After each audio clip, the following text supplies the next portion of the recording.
the Sports Betting Network. The numbers told the story, they always do. It's one of those idiots who believe in analytics. This is a numbers game with Gil Alexander on VSiN. Good Monday morning to you. It is a numbers game at VSiN, the Sports Betting Network, VSiN.com, Game Plus, iHeartRadio, YouTube TV, and of course Sirius XM channel 158. My name is Gil Alexander. That right there is Kelly Bidlin, everybody. Hey, good morning. What's happening? Not much, man. How you doing? Good. You know, August is here. That means football is here. Hall of Fame game behind us. Preseason week 1 coming up. We'll have looking forward to it. Preseason strategeries this week. That's right. Looking forward to that. Listen to this show today in studio.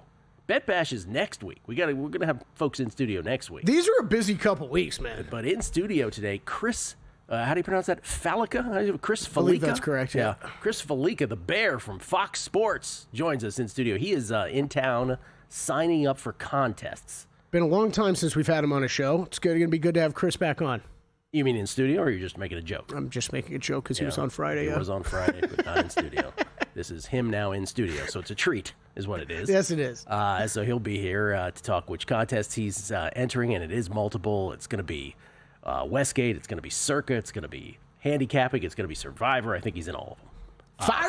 Firing away. And then in studio, Todd Wishnev. Ladies and gentlemen, an acquired taste. Todd Wishnev in studio, star of the Megapod. I was going to do one segment with Todd, but this is the feedback I got back from Todd. Are you ready for this? Quote, if Fez gets to do 3, I'm coming in for 3 minimum. Wow. I was like, minimum. I was like, well, then it's going to be 3, my friend, because it'll be 3 maximum. But Todd will be here to talk WNBA with us, as well as Major League Baseball and whatever else is on his mind. We look forward to the great Todd Wishnev, who is, how can I put this? Going to talk about some other stuff off the sports betting grid, I'm imagining as well. About how he's whooping your ass in tennis? I beat him the other day. He just doesn't want to admit it. I beat him. He beat me too. But, you know, one of us is a man about it. Week 1 starter odds in the National Football League. He's over 300 pounds, top 10 worldwide. I don't know if you know that.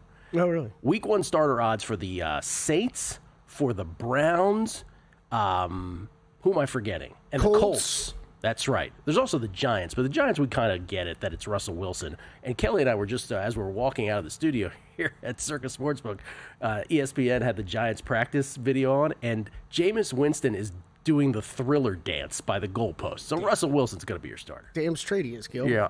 This is what he brings, all right? This is what he brings, team-building, culture-like activities, okay? Yeah. He knows when to have fun, and he knows when to lock it in, okay, Gil?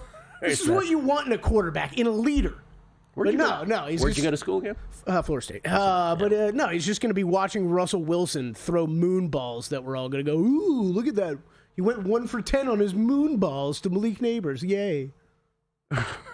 Well, the thing about the moon balls last year where they were so good, but even when they were happening, I thought to myself, this can't possibly be sustainable. I mean, it is bizarre that I'm a Russell Wilson fan too. I mean, God, that guy made me a ton of money back in the day in Seattle. Phenomenal. But it is kind of funny that we feel like he's kind of a one-trick pony these days, but his one trick is something that so few NFL quarterbacks can do, and throw an accurate deep ball. Like, that is a weapon. We saw it. Paul Sporer will also join us for Fangraphs, talk Major League Baseball post-trade deadline. His thoughts now moving into the final 2 months of the Major League Baseball season as we approach the quarter pole of the regular season. Man, the baseball season is long. Real quick, Kelly, I know yesterday we were texting the Wyndham Championship over the weekend. Cameron Young wins his first PGA Tour event after a bevy, and by bevy I mean 7 career runner-ups. You had a top 5 that you were sweating out in this, and you remarked, I like that word, you remarked that you had a top 5 bet. If the PGA Tour only knew how locked in you were to this random tournament because of your bet. Yeah, man, it's just, well, first of all, tip of the cap to Cameron Young. I didn't even have the stones to ask Wes if he was on him this week, because Wes loves betting Cameron Young, and of course he finally wins. I don't think Wes was on him.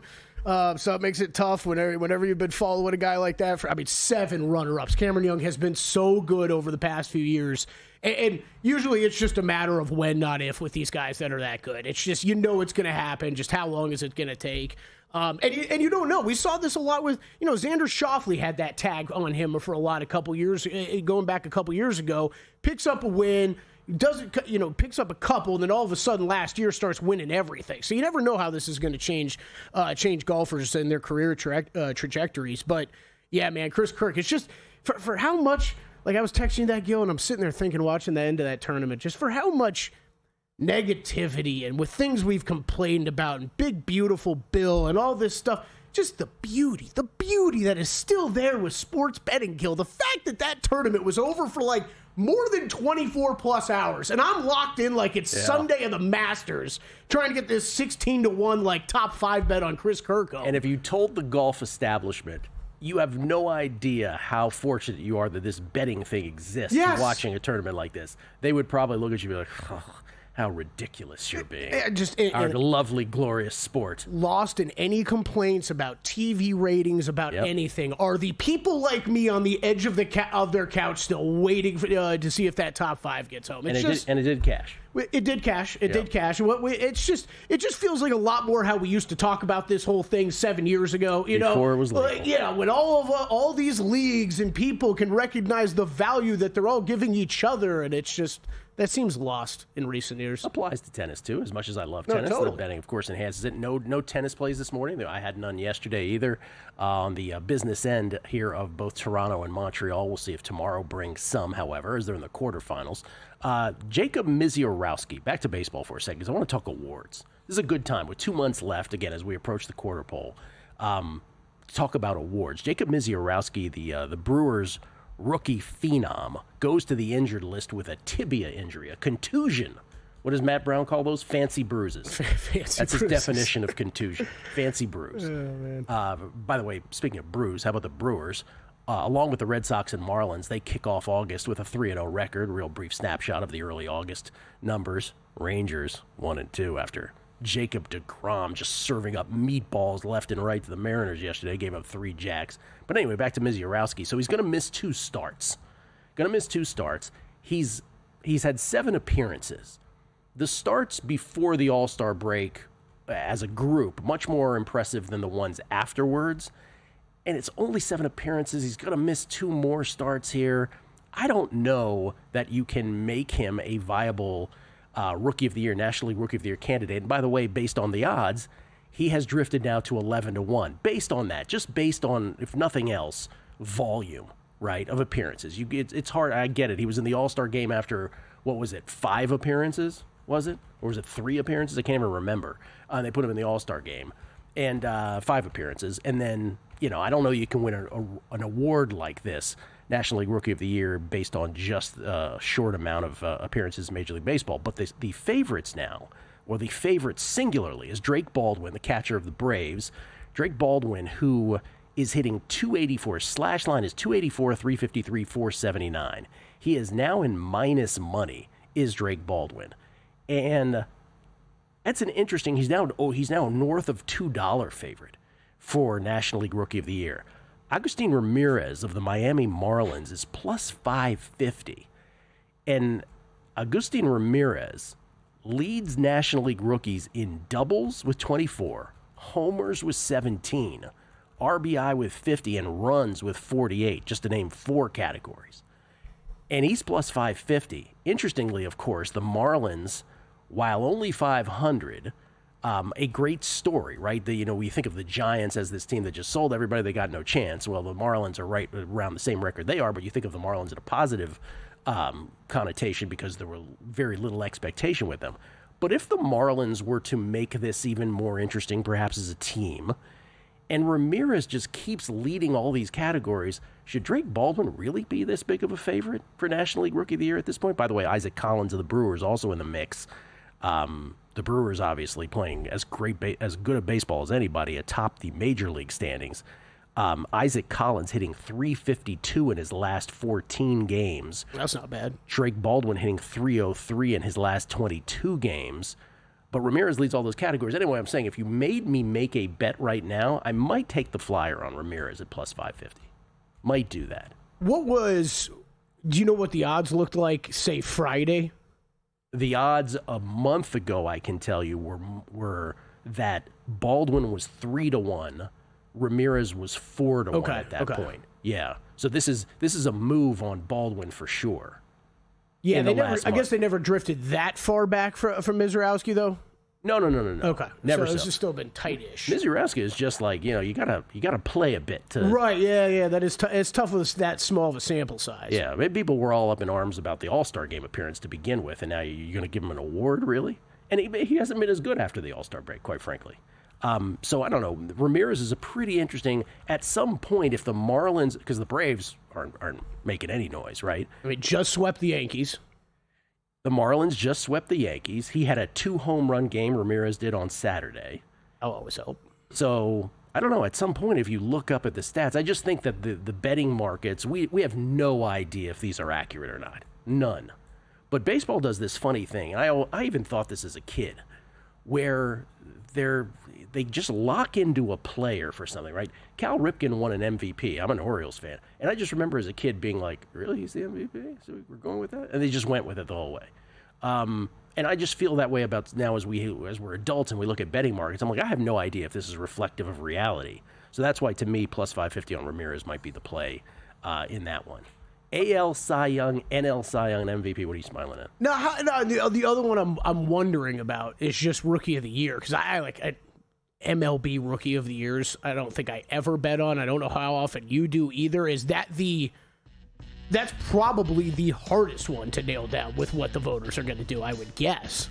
I would think you are correct. By the way, American League, Nick Kurtz of the Oakland Athletics, a big prohibitive minus 6,000 favorite. We'll look at AL and NL Cy Young and MVPs, which I think are all pretty interesting on the other side. It's a numbers game at VSiN, the Sports Betting Network.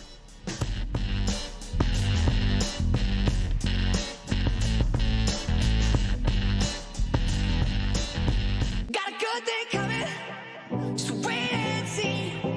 It's a good.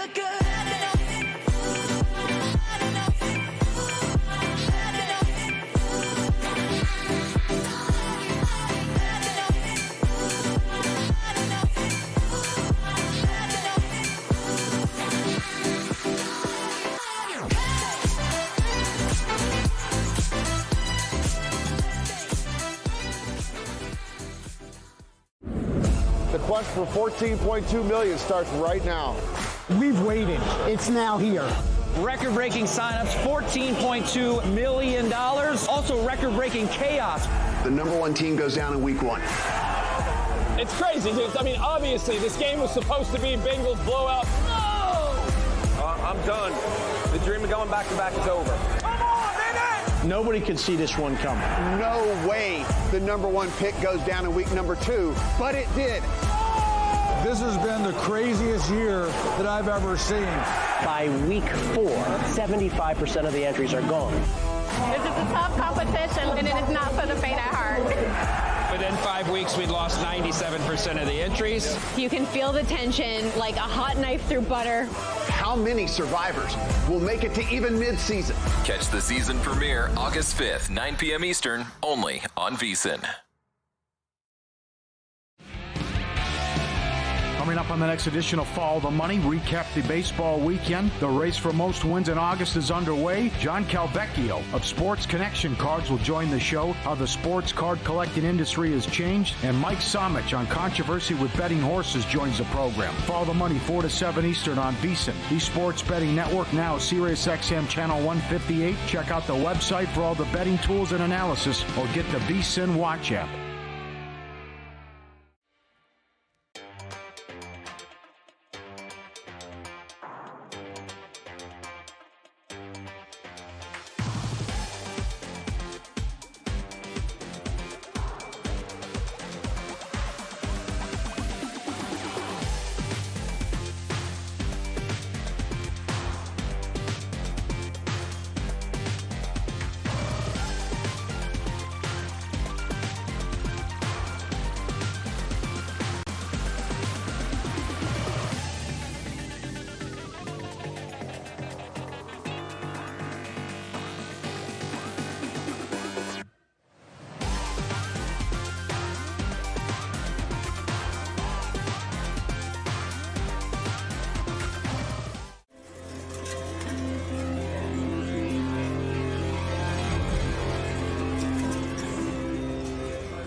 A numbers game on VSiN, the sports betting network. The NFL betting guide is out now, and the college football guide is just days away. I call it a day, singular. A day away. Drops tomorrow. Is that true, Kelly? You're looking at me like I'm wrong. It's the best time. No, that's right. It's tomorrow. The best time to go pro with VSiN. Our experts have broken down every team, every conference, every bet, from win totals to futures, and it's all inside our latest guides. Become a VSiN Pro subscriber now and get both football betting guides, daily best bet emails from our hosts and guests, real-time betting splits and market insights, 24/7 video on the VSiN Watch app, plus full access to VSiN.com's tools and data. Start today for just $9.99 or get a full year and save 50% with a VSiN Pro annual subscription. Sign them now at VSiN.com/subscribe. That's VSIN.com/subscribe. We get tweets at Beat of the Book. Always appreciate the feedback. This is from the real Knicks. I'm not sure what prompted this, but you know what he says? He goes, I want you and especially your degenerate friend Kelly to know gambling's illegal at Bushwood and I never slice. From Caddyshack. Was that, what was my man's name? Ted Knight who said that, I believe? Is that the judge's name? Yes, the judge. Ted, played by Ted Knight. I did not know the actor's name. Oh, it's legendary. Mary Tyler Moore show and everything. Yeah, I do have a great Bushwood Country Club t-shirt that I love wearing. I love wearing because you get it looks like a country club shirt. So some like people that don't know, like you just breeze through like you've got some nice country club shirt on, but then every once in a while you get the one guy that's like, Bushwood. Did Ted Knight say that or did Chevy Chase say that in Caddyshack? No, you're right. Ted Knight did. Jason Stark, we get Todd today on ANG. Let's go. Todd Wishnev, people are pumped. Teasers and parlays, super pumped for Wishnev. In studio with Gil and Kelly. Let's go. Bob C. 137. It's Hard Knocks Eve. Hard Knocks Eve. Hard Knocks starts tonight or tomorrow. I think it's usually Tuesdays, right? They were doing those. Who do we get? We get the Buffalo Bills on Hard Knocks. Is that who we're getting? Who's the Hard Knocks? I haven't watched Hard Knocks in like 3 years. I think it's the Buffalo Bills, if I'm not mistaken, for Hard Knocks 2025. It's great. You and I have talked about this so many times off air, but I'll just say it on air real quick. It's great. It is awesome. It's awesome television. It's just so formulaic that like I've seen enough of them by now. It's just tough for me to really get into them. Well, you are referring specifically, if I may save you on this, to Hard Knocks Classic. Yeah. The Hard Knocks preseason, I agree with you, is super formulaic and is kind of I'm not really sure what else you can do with it that's going to, unless you luck into. And I'm like, it's unfair of me, Gil, because the stories are great. The stories are awesome, right? Like, you get to hear from the random fourth-round draft pick, right, who's trying to make the team, and he's got a great background story. It's just, it's every year. But every once in a while, you run into the Cleveland Browns year with Baker Mayfield and Hugh Jackson, which is spectacular. And I don't know if they'll ever do this again, but the preseason Hard Knocks with the New York Giants will live in infamy. Yes, it will. How they botched the Saquon Barkley thing, and it was just fantastic. So you do luck into it once in a while. And to your point, the in-season stuff I do enjoy more, too. Like, I watched more of the in-season last year than I did of whoever was in the preseason. Mikey P says, just give it some time. I bet Major League Baseball Rookie of the Year will start giving Kelly fits just like NFL Comeback Player of the Year does. Oh, I'm glad that tweet got brought up, Gil, because your boy Kelly might have made a bet in the NFL Comeback Player of the Year market. What'd you bet? I was going to save it for the end of the show, but I guess we led right into it. I found a 4-1 on Dak Prescott. We talked a lot about this last week. I'm in on Dak. You are so locked into Dak. I'm locked into the Cowboys offense, and I think that the rest of that Comeback Player of the Year market is okay. We got Aiden Hutchinson, Christian McCaffrey, great players. It's just so much tougher to stand out as a defensive end or even a running back than what a quarterback can do week to week out there. So I expect Dak in this offense to have a big year. I think with him coming off that injury, he fits right into what the rules demand of a Comeback Player of the Year. And I just, look, can Hutchinson beat him? Can even Trevor Lawrence beat him? Can McCaffrey beat him? Yeah, I think it's a smaller group of players. Do you really think Lawrence is going to have a better year than Dak Prescott? Because he's getting a lot of steam here recently. No, I don't. Okay, I don't either. Yep. And look, Hutchinson was amazing last year. Were we going to expect him to be back to like Defensive Player of the Year level? Like, I think that's a little unfair to expect. And I think it's a little unfair to expect McCaffrey to run as well as he did 3 years ago, coming off of age, injury, all that stuff. I'm in. Let's go Dak. This has nothing. Well, it doesn't have nothing to do Sure, with I'll complain about it 19 more times between now and Christmas. I was going to say before the end of the year, but that's not fair. These Micah Parsons negotiations are going really well for Dallas. Side note. Dude, what is with the entire NFL? Love that Micah Parsons called out Jerry Jones on this. I love it. That he's like, oh, it's just like for anybody who didn't know this is what Jerry Jones does. He completely goes around the agent, gets me in a room, right? Acts like we agreed on something. Then when my agent calls him, he's like, oh, Mike and I already agreed on some stuff. And this is how Jerry operates. And y'all should know about this. That's me paraphrasing.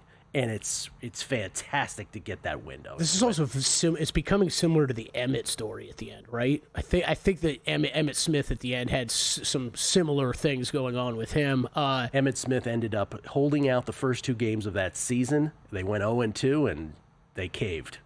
Is that what it was? Yeah. Was those first 2 games? Yeah. The as memory serves. I mean, dude, we're talking now. It is. I feel like me and you brushed off I'll speak for myself. I brushed off all of these things. McLaurin, Hendrickson, Micah Parsons. They're all going to get done, with Hendrickson maybe looking the most iffy of all 3, but I fully believed all 3 would get done. And that was like a week and a half ago I was that confident about it. Gil, I have no idea what's going on with these guys now. I have no idea. I still think Skins will sign McLaurin, but we'll see. That wouldn't... I mean, I think him and Micah leaving would be shocking, and I won't believe it till I see it. But man, like to your point, Parsons said some things that are you've now put out in the public that it is hard to repair that type of relationship. Like I said, you think Hendrickson and McLaurin are mad? I present Micah Parsons. Right. Let's go to these MLB awards real quick before we get to Spore. AL and NL MVP.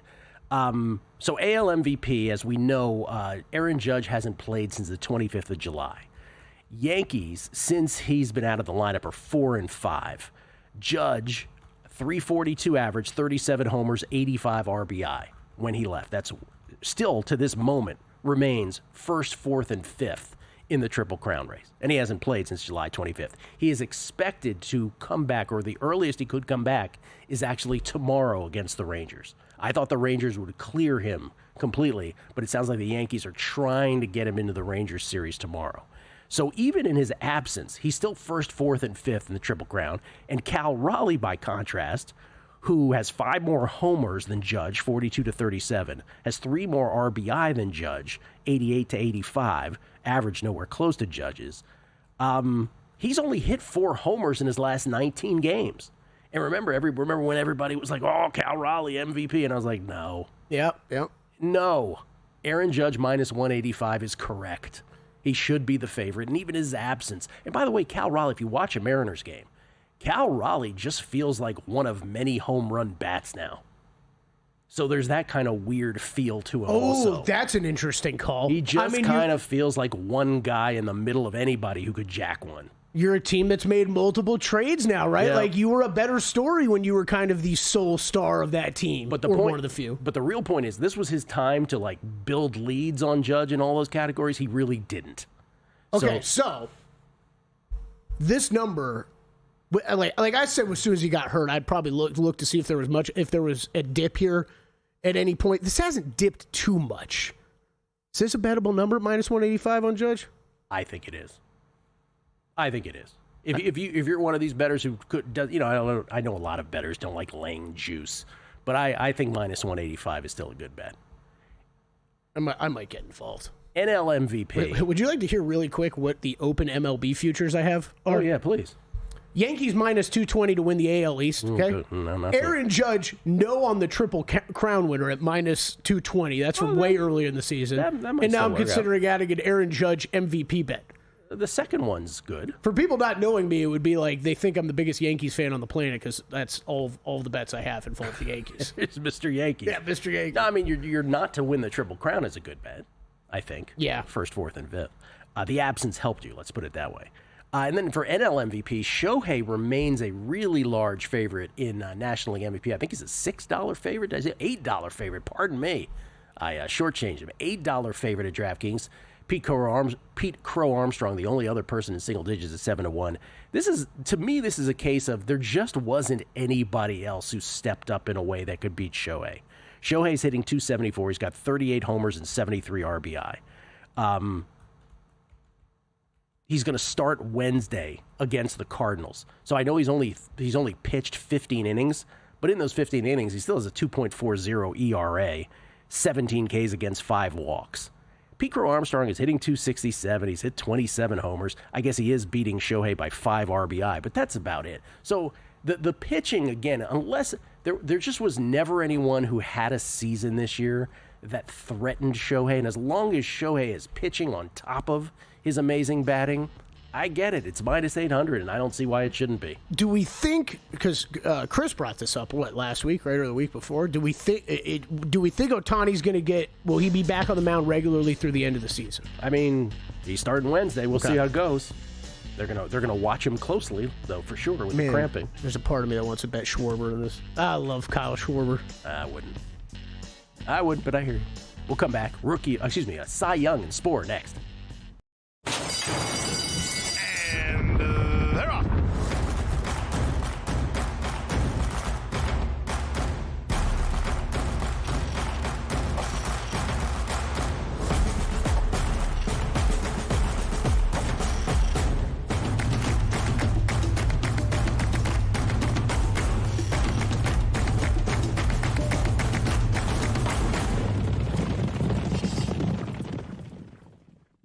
Join Matt Brown and Mike Somich on Ready, Set, Bet as they get you ready to make your bets for all the weekend games. We're going to be at the end of this thing with money guns, or I'm just going to be like, begging people for change out on Fremont Street. It feels like the Twins and the Guardians have higher floors but lower ceilings. Don't miss out on crucial advice for live betting once the game starts, as well as looking ahead to the upcoming action. Tune in to Ready, Set, Bet, weekends at 1 p.m. Eastern on VSiN, the sports betting network.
This is VSiN, the Sports Betting Network.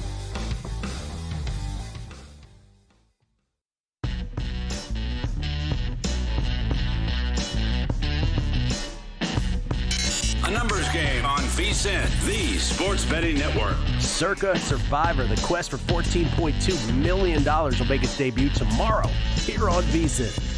10-part documentary on the world's largest legal football contest follows contestants as they chase the $14.2 million prize. Episodes start tomorrow through August 9th and then resume August 12th through the 16th, 9 p.m. Eastern on VSiN. For more, visit VSiN.com/Survivor. Kelly, I have gotten a sneak peek of episodes 1 through 3. Excellent. Fast-paced. Nice. As I mentioned, I managed to curse in episode 1, and I was put in the penalty box for episodes 2 and 3. No appearances. Really? Oh, yeah, no appearances. Man can't curse and continue. Wow. Go away for a while. And you've got another appearance to make today? Another filming today. Yeah, that's what I meant. Whatever. Like a retrospective one, I guess. I have no idea. We'll see. All right. Yeah. Well, it's exciting. It is exciting. 10 episodes. Circa Survivor. It's fun watching people sweat. It's fun watching people sweat, but oh boy, does Survivor takes it next level.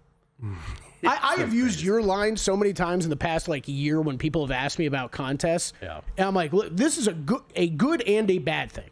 Survivor is awesome. It will take over almost all of your attention of what you are doing on a week-to-week basis and all of your care from a football standpoint. It's the only thing you end up caring about. Well, you care about it more than anything. On a week-to-week basis. Sure, you have your bets.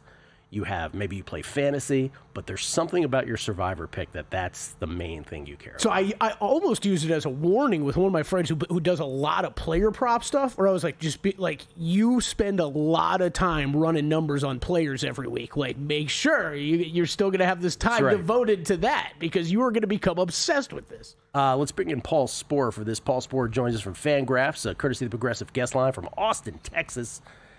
He, of course, is the host of the Sleeper and the Bust podcast as well. One thing we didn't talk about yet is Cy Young. And Cy Young is, in the American League, Tarek Skubal is a $6 favorite for American League Cy Young. And it's interesting because, as soon as you say it, you think, well, sure he is, because who could possibly be close? But we go to our Tom Tango Cy Young numbers, by the way. Skubal, 11-3 with a 2.18 ERA. That's second in the American League. 181 Ks, second in the American League. And a .083 whip. That's number 1 in the American League. But Garrett Crochet is 12-4 for the Red Sox, right? So he has 12 wins, one more than Skubal. 2.23 ERA, just a smidge behind Skubal. 175 Ks, just a smidge behind Skubal.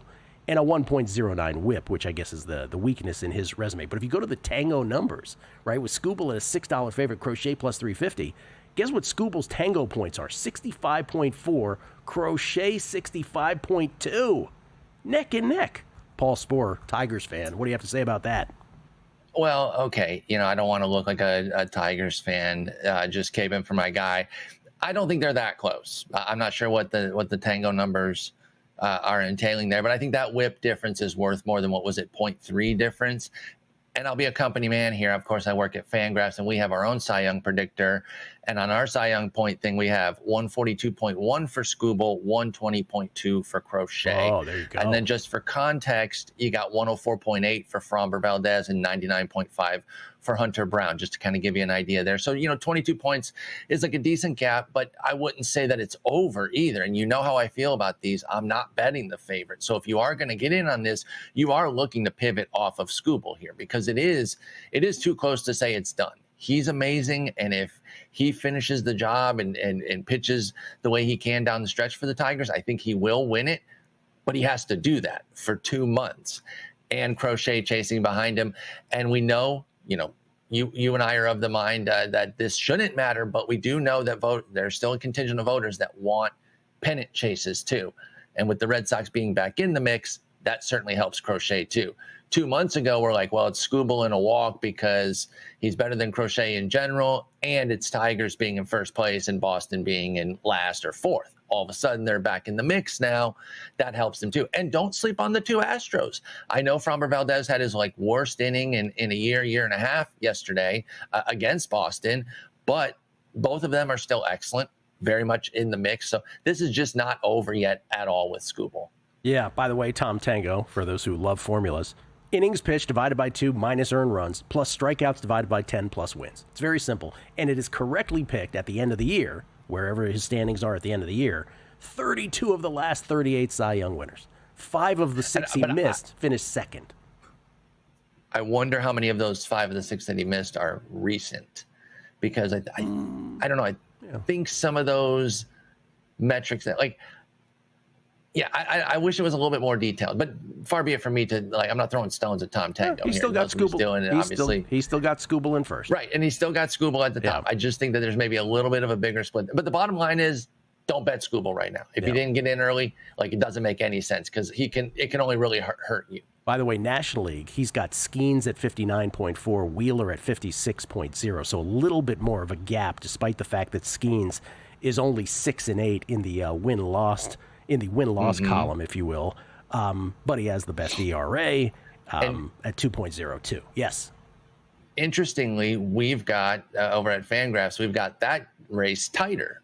Remember, I mentioned 120.2 points for Crochet, 142.1 for Skubal. In the NL, we've got 121.7 for Skeens, so he'd still be second to Skubal, and then 113.5 for Wheeler. So I don't think that's set in stone by any stretch. I think, again, you have 2 teammates that are looking to chase down the favorite with Wheeler and Sanchez, who decimated my Tigers yesterday. They had nothing for him. Skeens minus 185 and Wheeler plus 165 in the NL Cy Young market. I'm all over that. By the way, Skubal took on Wheeler, just to mesh those two together. Skubal took on Wheeler head-to-head in the Tigers-Phillies interleague game on Saturday. Skubal was fantastic till he got hit up a little bit late in that game.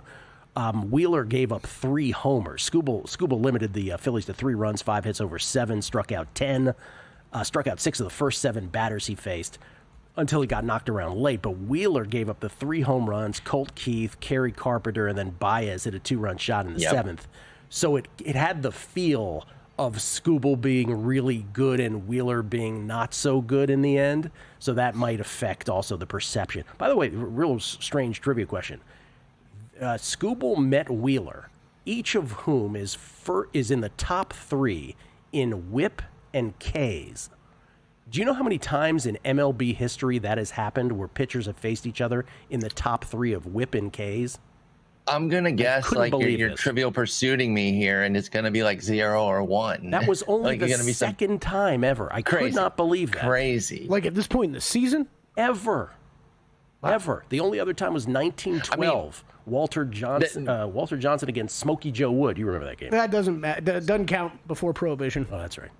Smokey Joe Wood was awesome. Yeah. Obviously, everyone knows Walter Johnson. But no, whip and Ks obviously kind of does look at 2 different skill sets there, right? You can have a ton of Ks and not necessarily be good at whip. You can have a wonderful whip and not necessarily be good at Ks. So I do like that combo there, but I'm blown away that that's only the second time. Okay, let me ask you this before we get to, so it's post-trade deadline, and everyone's been like, who did everyone goes through winners and losers. Obviously, Phillies and Mets went all in, Mariners went all in, Padres went all in, Cubs didn't do so much, that kind of thing. I'm more curious about this question for handicapping on a daily basis, because right after the trade deadline, right, the Giants who just gave up win 2 of 3 from the Mets. A team like the Guardians are as pesky as ever. Who's the team that's going to ruin people's lives the next 2 months that folks are like, yeah, they're out of it, they've given up, and they're just going to keep winning games to annoy folks? The Orioles, probably.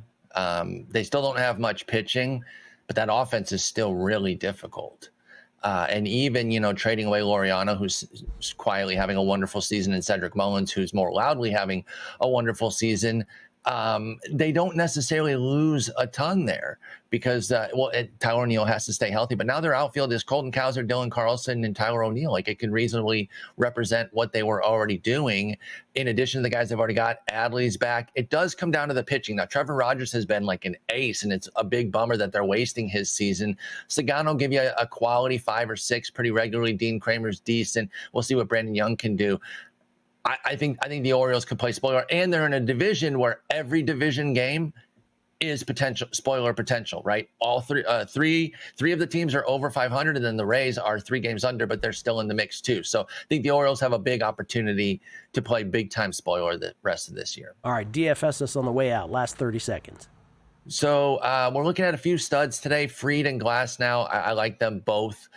Michael Soroka, I'm really excited. You mentioned the Cubs didn't do much. I do think that could be a huge move. They should have done more. Adrian Hauser, also first game with a new team. Quinn Priester, I've been in on him. I mentioned him on the show a couple weeks ago. He's been getting even better going against that weak Atlanta team. And, of course, you want your Blue Jays against Tanner Gordon. You want your Brewers against Eric Fetty. And then Tigers against Travis Adams / bullpen type game for the Twins. Paul Sporer, ladies and gentlemen, at Sporer on Twitter. Fangraphs is where he does his thing. Again, Sleeper in the Bust podcast. Paul, always a pleasure, man. We'll talk next week. Thanks, guys. Take care. Paul Sporer, everybody, from Austin, Texas. Chris Fallica from Fox Sports in studio next. What contest he's signing up for. And he's got a bet in a stranger Major League Baseball awards market next. As sports fans, we may cheer for different teams, but there's one thing that we can all agree on. We want the game to be big. And with 3 levels, 30 cabanas, a 143-foot screen, 6 clean pools, and endless cold drinks, it doesn't get any bigger or any better than Stadium Swim in Las Vegas. All sports, all seasons. It's more than a pool deck. Stadium Swim. It's the only thing like it in the world. Elevate your sports betting game with VSiN's exclusive betting splits. Stay ahead with real-time market trends and track bet percentages on any matchup. Then uncover the edge by comparing them to the amount of bets placed to find out where the sharp money is headed. Upgrade to VSiN Pro to access betting splits, live odds, line moves, power ratings, and in-depth game analysis. Go to vsin.com/pro to join VSiN, the sports betting network.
A numbers game on VSiN, the sports betting network. Back on a numbers game, live from Circa Resort Casino, downtown Las Vegas. Gil Alexander, Kelly Billin alongside as well. Chris Fallica standing by. We get tweets at Beating the Book. Scuba Scott, as a die-hard Hard Knocks fan, 2 hards in a row there, die-hard Hard Knocks fan, I often wondered why they never allowed you to watch previous year's episodes. Can't find them anywhere. Is that true? On HBO? You can't on what is now called HBO Max? You can't go back to previous seasons? That's interesting. Jason H11, yo. Do you plan on discussing how Todd absolutely destroyed you and Fezzik in tennis, or will he just bring it up on his own? He'll bring it up on his own because we'll see if he doesn't mention me beating him or how many excuses he'll make for me beating him. So I'll leave it to him. This is from Trip Tepper. Micah Parsons doesn't have to say a word in a meeting with Dallas without his agent present. Micah can simply say, I don't negotiate or discuss my contract without my agent. Nobody's holding Micah hostage in these meetings. This is all just posturing by Dallas and the player. Yeah, but Trip, that sounds very, very naive to the fact that the player doesn't often know that he's having that kind of discussion, because the way that Micah told the story, he thought he was just having a discussion about something else, and it became, apparently to Jerry Jones, a negotiation. So I'm not sure if that's 100% fair. Jacob Ellis, over under 2.5 Dejanay Carrington rants from Toddy today. I'll go over. This is a good one. This Man Bear Hawk. Collins, NL Rookie of the Year, which I mentioned was 6-1. He says 14-1 at Caesars, 6-1 everywhere else. Thank you for that, Man Bear Hawk. And then Robert Square Bob 2022. What if Judge and Raleigh's slumps continue and Skubal continues to dominate? Skubal AL MVP at Boyd 90-1, worth a unit bet? Yeah, except for the fact that he'll probably win Cy Young, and it'll take a lot for them to give him both those. So I would say no, but if you want to put a unit on it, I'm not going to tell you not to. But I don't see it happening. Ladies and gentlemen, we had him on the show, as we do each and every Friday, from his home in Connecticut, courtesy of the Progressive Guest Line. Today we are regaled, honored to have him in studio. The Bear from Fox Sports, Chris Fallica. How you doing, man? I'm well. Just out here for a day and a half to 2 days before I head on out to L.A. for our Fox football meetings on Tuesday. Meeting up with my man Tom from Vegas Football Proxy, signing up for Survivor. Nice. Signing up for the college Westgate contest. So, yeah, we're loving life. Circa Survivor and the Westgate contest. College, yeah, are you not doing Circa Millions? No, I'm probably dead money in that. I'm in the Westgate College one? Yeah, the Westgate College Super Contest, yes. So you're not doing the Westgate Pro Football one? No, I'm not going to do that. Oh, so no pro football No pro football contest. I don't think. Just Survivor, though. Yeah, Survivor, absolutely. Yeah. I just thought, not that I don't trust myself or think I'm a good NFL handicap, the people I'm going against in that contest and what you need to hit to cash in an NFL contest, like, not me, but yeah, I'm looking forward to college contests. Mainly, we're doing two contests. We're doing one on my own 7 picks, and then with the Bear Bets podcast, we're each going to do a couple picks a week, and the plan is going to be to kind of reveal our card on Thursday, maybe kind of, sort of. We'll see how that goes. If we wind up being in it, where we'll each give a couple of picks a week. And Bear Bets podcast is you, Will Hill, Sammy P, and Jeff Schwartz. Bear Bets podcast during the football season, for those who want to know your schedule, is Thursdays. Both pro and college football on Thursdays. Yeah. From what I gather, there might be some tweaks this year with some things still being worked out a little bit. But yeah, college is going to be the main one, and then it's going to be a shorter NFL one that we're going to record after the college one. Wow, so back-to-back recordings. Yeah. Okay, so Thursdays during during the year, which is the same day we put out the Megapod. So okay. Just so we get like a look behind the curtain, you mentioned you're going to have meetings with Fox Sports for the college football season. What does that look like? What do you guys accomplish in those meetings? It's just kind of like a big team building type exercise. We haven't seen we haven't been together since last December at the conference championship games, when we have our text threads and everything. But yeah, just an opportunity to see everybody face to face before we each kind of go our own ways with our own crews and our own shows throughout the year. We usually have either a college coach or a pro coach or a college commissioner, or last year we had Roger Goodell, just kind of come in, get the lay of the land, talk about some things that are going on, and either with the college football playoff or the league office or coverage changes. So it's fun. It's a very loose type atmosphere. It's a good opportunity for people to let their guard down and just have some fun. And you guys famously have the addition of Dave Portnoy this year. We do. So that's going to be. So how many people are on that desk? Well, the desk is going to be the same. It'll be Rob, Urban, Mark, Matt, and Brady. That's going to be the desk. I'll have you can't fit another human being on there. I think that was one of the things that I think people got a little confused with, or maybe misinterpreted the way maybe the announcement came or whatever, was that, oh, Dave Portnoy is going to be on the set the entire. No, he's going to be part of the show. I'm sure he'll be on the set sometimes. I'm sure he'll have a little side set maybe, or maybe do some man on the street interaction with the crowd or whatever. But it's not like you're going to have like. It's not a McAfee situation. No, it's not like we're going to go like seven wide on the set. Like. I was going to say, like ESPN used to do on Countdown, would be like, yeah, here's the entire offensive line going across. But it's funny when that got announced.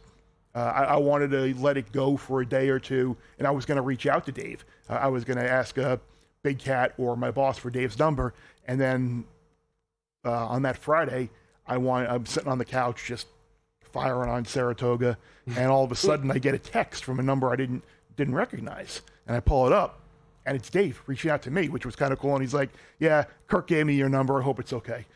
You're like, he's like, "Yeah, you like to gamble. You like pizza. You like horses. We're gonna do great. We're gonna do great. Okay, we're just worried he wasn't gonna be on the desk. No. Not from any hate. Just the fact that you have too many human beings on that big noon kickoff desk to begin with. All right, before you go here, a couple. I don't know. It became a baseball awards hour. I didn't mean it to be that way, but you wanted to talk about AL MVP. NL MVP. NL MVP. I'm sorry. Yeah, I just wonder the price on Manny Machado, because you've mentioned. About 45 to 1. Yeah, you've mentioned how, and I think it was even Mark Malusis earlier said that he thinks the Padres can catch the Dodgers. If that's the case, you're not going to give Shohei the MVP.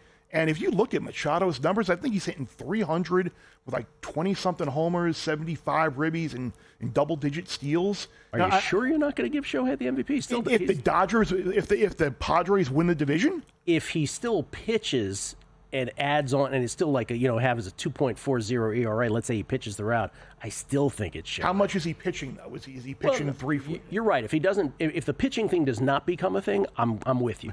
I'm just looking for price, because we're sitting here August 4th, whatever today is.